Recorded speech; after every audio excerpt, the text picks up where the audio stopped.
Hey gang, Dan Shank with Stringer X coming back at you with another video, and today we're going to talk about the Courtmatics Dampener, and we're going to talk about how it can help your game and what it looks like and maybe some features and how to set it up.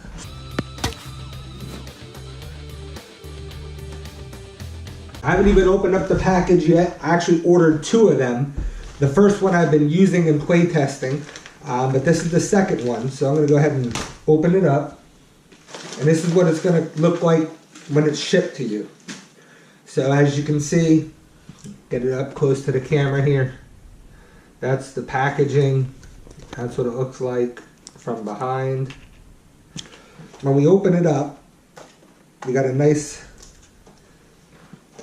tag here, so we can unbox it. So inside you have your instruction manual. You have your charging cord, which is just a standard micro USB.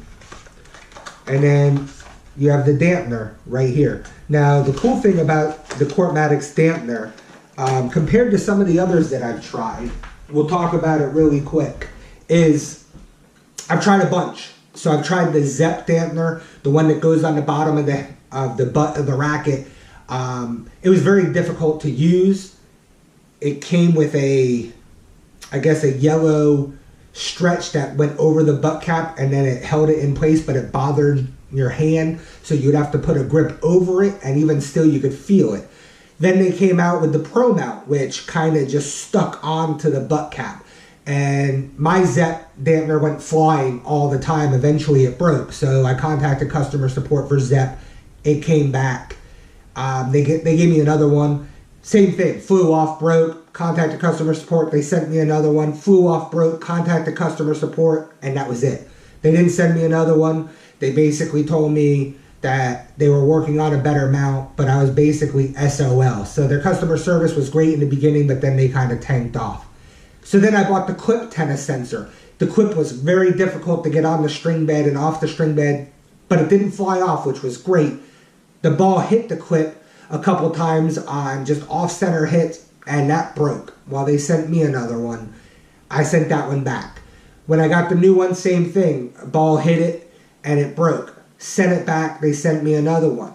People complained that it wasn't a vibration dampener, so it had a very strange feel to the racket. So then they sent you a little rubber outer piece that you would put the clip dampener in that would help reduce the vibrations. That didn't really work.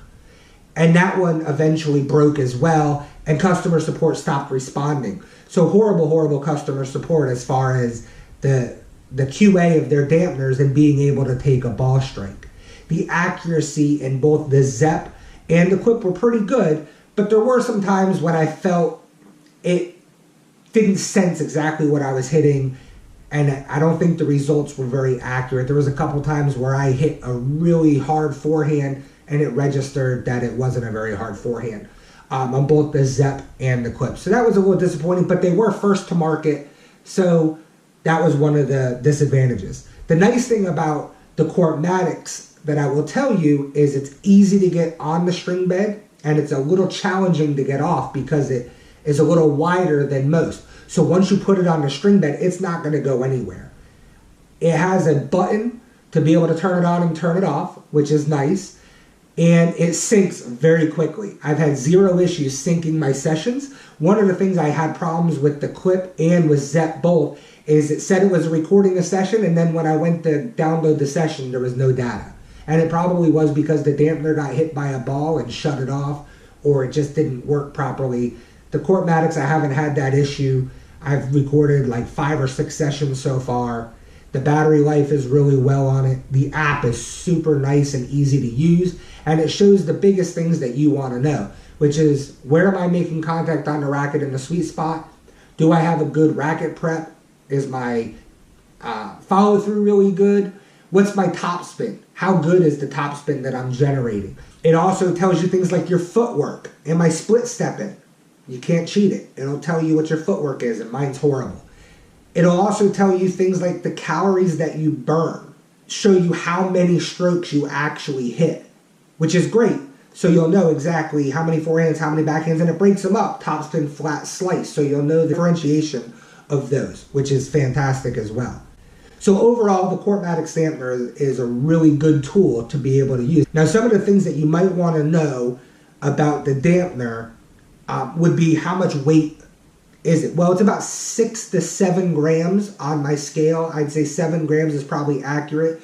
So to give you an idea, of the two dampeners, I'm going to hold them close to the camera. You can see that the Untitled Dampener and the Courtmatics Dampener are virtually the same size. They're pretty much interchangeable.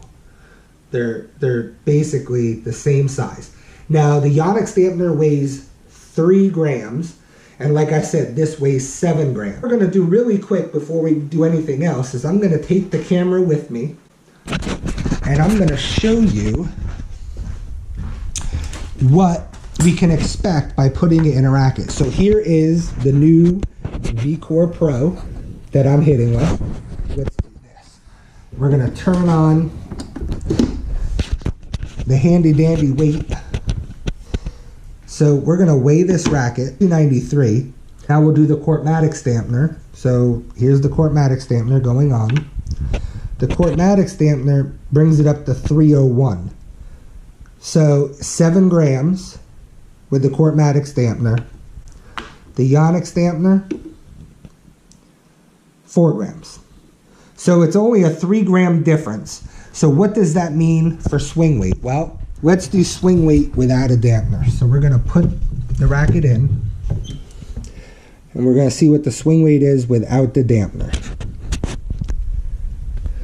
Alright, so swing weight without the dampener is 326. And with the Untitled Dampener,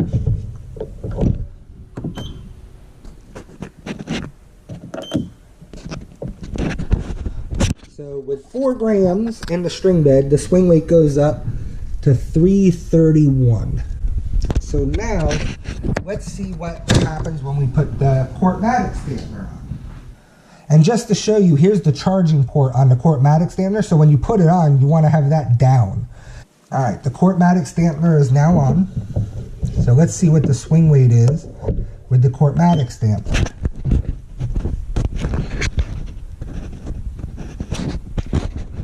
So with the Courtmatics Dampener, we're at 335.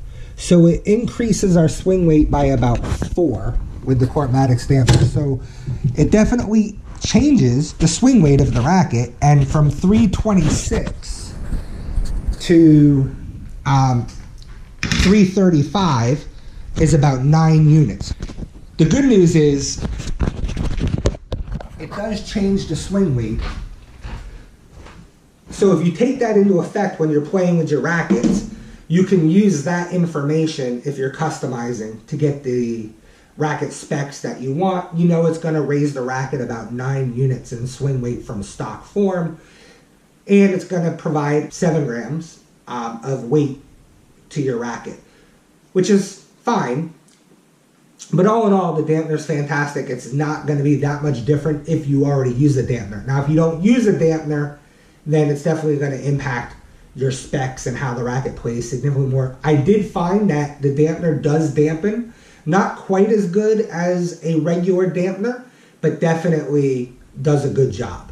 Without further ado, let's go into the screenshot so I can show you how the app works.